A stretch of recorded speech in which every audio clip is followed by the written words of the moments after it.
Friends இப்போ நம்ம Pandya stores பார்க்க போகிறோம். பாண்டிய ஸ்டோர்ஸில் வந்துட்டு நம்ம அரசி வரப்போ வழியில் 2 பேர் காத்திருக்காங்க. எதுக்குடா அப்பா காத்திருக்காங்க அப்படின்னு சொல்லிட்டு பார்த்தா இவங்க மூஞ்ச பார்த்தா அவ்வளோ நல்லவங்க மாதிரியே இல்லையேடா அப்படிங்கிற மாதிரி ஆயிடுச்சு. அதுக்கப்புறம் அரசி வந்துட்டு எடு ஜூட் ஓடு அப்படின்னு சொல்லிட்டு ஓடுறப்ப டக்குன்னு பேக் எப்படி செலுத்துறாங்க. அந்த டைம் பார்த்தது யார் வந்தது செந்தில் பாரு அப்படிங்கிற மாதிரி வச்சு பொழந்து கட்டிக்கிட்டாங்க.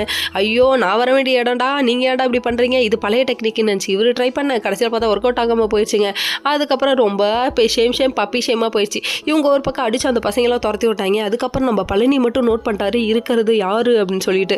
அங்கே ஒளிஞ்சிருக்கிறது பாரு நம்ம குமார் சாரு அப்படிங்கிறாங்க. கடைசியில் பார்த்தா ஐயோ வீட்டில் போட்டு கொடுத்துருவானோ அப்படின்னு பயந்தாரு. அதுக்கப்புறம் கடைசியில் யார்ட்டும் எதுவும் சொல்லாதீங்க சொல்லிட்டு வீட்டுக்கு கூப்பிட்டு வந்துட்டாரு. இன்னொரு பக்கம் நம்ம மயிலை காமிக்கிறாங்கங்க. நம்ம மயில் என்ன பண்ணிட்டு இருக்காங்க தெரியுமா, அவங்க அப்பா அம்மாட்ட போயிட்டு வீட்டில் நடக்கிற பிரச்சனையை சொல்ல இந்த டீச்சர் அம்மா உடவ மாட்டாங்களா, நாட்டாம டீச்சராக பார்க்காம இவங்க நவுற மாட்டாங்கன்னு மட்டும் தெரிஞ்சு போச்சு. டீச்சராக தான் வந்துடுறேம்மா அப்படிங்கிற மாதிரி இருக்குது. ஃபேக் சர்டிஃபிகேட் ஒன்று ரெடி பண்ணலான்னு சொல்ல அது ரிஸ்க்குப்பா மாட்டிக்குவோம்ப்பா அப்படிங்கிற மாதிரி ஆச்சு. மாட்டிக்கிட்டா ஜெயிலில் தான் களி தான் சோறு தான் அப்படிங்கிற மாதிரி ஆச்சு. அதுக்கப்புறம் இவங்க என்ன பண்ணிட்டாங்கன்னா சரி அதெல்லாம் வேணாப்பா நான் திருடுற மாதிரி வரேன் சர்டிஃபிகேட் திருடிட்டு போயிடறேன் அப்படிங்கிறாங்க. அப்போ கூட நல்ல விதமாக யோசிக்க மாட்டேங்களாடா, உண்மையை சொல்லி சாரி கேட்டுருங்கடா முடிஞ்சு போயிடும்டா அப்படிங்கிற மாதிரி இருக்குது. இன்னொரு பக்கம் நம்ம கதிர் வேலைக்கு போவேன் அட பிடிக்க இதை பார்த்தோன்னே நம்ம ராஜுக்கு செம்ம கோவங்க போகக்கூடாதுன்னு சொல்கிறாங்க. ராஜு சொல்லியும் கேட்கல, கடைசியில் கோமதி அம்மா சொல்லியும் கேட்கல. பாண்டியன்ட்ட போய் சொல்ல பாண்டியன் திட்டுறாரு. ஐயோ இவங்க சொன்னாலே கேட்க மாட்டேன், அன்பு தொல்லையாலேயே என்னால் அமைதியாக்க முடியல, உன்னாலலாம் போய் என்ன பண்ண முடியும் அப்படிங்கிற மாதிரி ஆச்சு.